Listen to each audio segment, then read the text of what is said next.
쓸모아. 전 세계 117개국이 한국의 진단키트를 요청하고 있는 가운데 이제는 속도전이 펼쳐지고 있습니다. 한국산 진단키트와 방역물품을 2번이나 나토 군용기로 가져간 루마니아의 소식이 알려지자 인근 유럽 국가들에게서 전화가 쇄도하고 있습니다. 특히 루마니아와 국경을 맞대고 있는 우크라이나는 이에 질세라 대통령 특별기를 동원했습니다. 우크라이나는 최근 국가 비상사태를 선포하고 수도 키예프와 다른 도시 간 교통을 차단하는 한편 키예프 시내의 모든 역의 운송을 막았습니다. 급박해진 우크라이나 정부는 여러 국가의 키트를 비교한 후 한국의 솔젠트 제품을 긴급 도입하기로 결정했습니다. 우크라이나는 진단키트는 한국산을 쓰지만 방호복과 구호물품은 중국에서 조달했기에 중국 상하이에서 이 물품들을 가지고 갔습니다. 솔젠트는 항공편을 통해 이미 상하이에 진단키트를 보낸 상태였습니다. 우크라이나가 중국에서 다른 물품은 다 구입했지만 진단키트만은 한국산을 구입한 이유가 있습니다. 최근 체코와 스페인에서 중국산 진단키트의 정확도가 30%가량으로 현저히 떨어진다고 보고되었기 때문입니다. 중국에서는 그건 중국 내에서도 인증을 못 받은 것이라고 항변했지만 터키에서도 불량 문제가 불거져 사용 못할 정도가 되자 이제는 중국산에 대한 신뢰가 무너지고 있습니다. 이 때문에 우크라이나는 어쩔 수 없이 다른 물품은 조달이 용이한 중국산을 썼지만 진단키트만은 한국산을 고집한 것입니다. 네덜란드에서는 의료진이 쓰는 마스크 60만 장이 중국에서 수입했지만 이 또한 불량 문제로 사용하지 못하고 있습니다. 마스크가 제대로 닫혀지지 않거나 필터에도 문제가 있다는 것입니다. 이 같은 상황이 계속 벌어지고 있기에 한국산을 빠르게 가져간 루마니아가 외교력의 승리라고 감격해하는 것도 이해가 되고 있습니다. 지난 27일 루마니아 근처의 리투아니아도 문재인 대통령에게 전화를 걸어왔습니다. 기타나스 나우세다 리투아니아 대통령은 한국과의 보건당국 및 전문가 간 협의 채널 개설 등을 통해 대응 경험을 배우기를 희망한다고 밝혔습니다. 무엇보다 통화를 요청한 나우세다 대통령은 통화에서 한국의 진단키트 및 의료물품 구입을 희망한다고 밝혔습니다. 이에 문 대통령은 여력이 있는 대로 도움을 줄 수 있도록 검토하겠다고 답했고, 나우세다 대통령은 지난해 10월 사적으로 방한했던 경험을 전하면서 향후 기회가 닿는 대로 공식 방한하고 싶다고 말했습니다. 이스라엘은 진단키트를 수입하는데 정보기관 모사드를 동원해 10만 개를 외국에서 은밀하게 들여왔다고 보도했습니다. 어디에서 들여왔는지 출처를 밝히지 않았지만 국내 시젠 대표 인터뷰에서 이스라엘이 100% 시젠의 제품을 쓰고 있다고 했습니다. 현재 각국의 민간항공기가 제대로 운영되지 않고 한국산 진단키트를 받기가 쉽지 않은 상황이 되자 모로코는 기발한 방법을 고안해냈습니다. 한국이 아프리카에 거주하는 국민을 귀국시키는 특별기 편을 통해서 진단키트를 보내달라고 한 것입니다.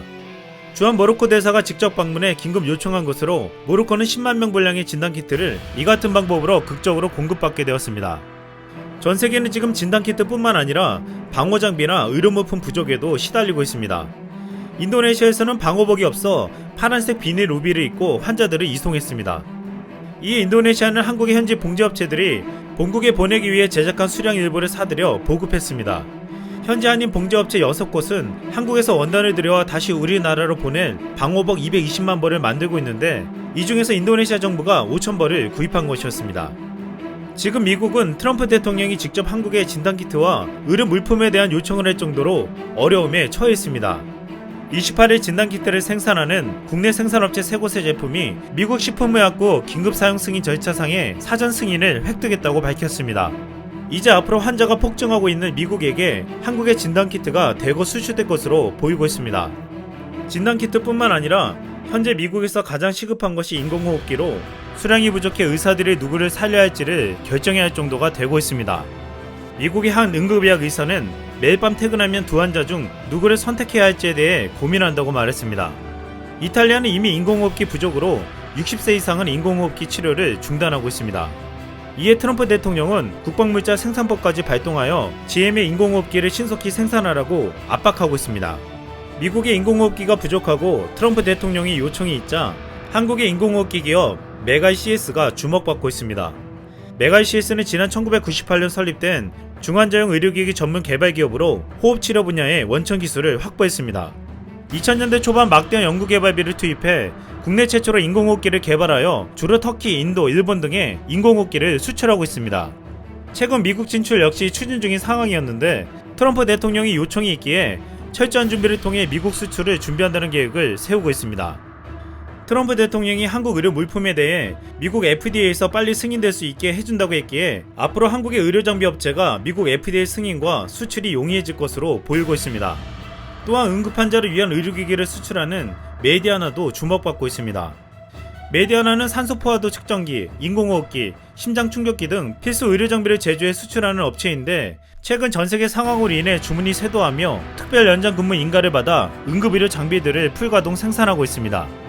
또한 100개의 진단키트를 수출하기로 한 휘백셀은 2019년 8월 법원에 회생 절차를 신청할 정도로 어려웠지만 이번 수출을 계기로 실적 개선을 이뤄 회사를 일으켜 세우겠다고 하고 있습니다. 이같이 한국의 많은 기업들은 이번 위기가 오히려 성장하는 계기가 되고 있습니다. 국내에서 개발한 진단 시약에 대한 미국 등 전세계 수요와 관심이 몰리면서 정부가 앞으로 수출되는 물품에 브랜드 K를 붙이기로 했습니다. 브랜드 K는 우리 중소기업의 기술과 품질을 보장해주는 중기 공동 브랜드로 이번에 이것을 한국을 상징하는 브랜드로 육성하겠다는 것입니다. 지금 전세계에 닥친 위기에 각 나라들은 흔들리고 있지만 위기는 한국의 기회가 되었습니다. 이상 쓸망이었습니다.